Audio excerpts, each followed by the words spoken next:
আল্লাহর নবী মুসা আলাইহিস সালাম আল্লাহর কাছে দরখাস্ত করলেন, আল্লাহর কাছে আবেদন পেশ করলেন, আমাকে আপনি একটি জিকির, একটি দোয়া শিখিয়ে দিন, যে জিকির, যে দোয়া আমি সব সময় পাঠ করব, সব সময় আমল করব।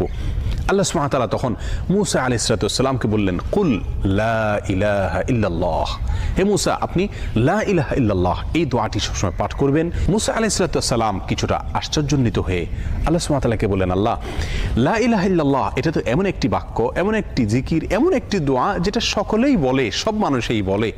আমি তো আপনার কাছে স্পেশাল কোনো দোয়া চেয়েছিলাম, বিশেষ কোনো দোয়া চেয়েছিলাম। আল্লাহ সুবহানাহু ওয়া তাআলা তখন মুসা আলাইহিস সালামকে বললেন, হে মুসা, যদি সপ্ত আসমান, সপ্ত জমিন এবং এই দুইয়ের মধ্যে যা কিছু আছে সব কিছুকে একটি পাল্লায় রাখা হয়, একটি হাতে রাখা হয়, আর লা ইলাহা ইল্লাল্লাহ এই বাক্যকে যদি অপর হাতে, অপর পাল্লায় রাখা হয়, তাহলে লা ইলাহা ইল্লাল্লাহর পাল্লা ভারী হবে।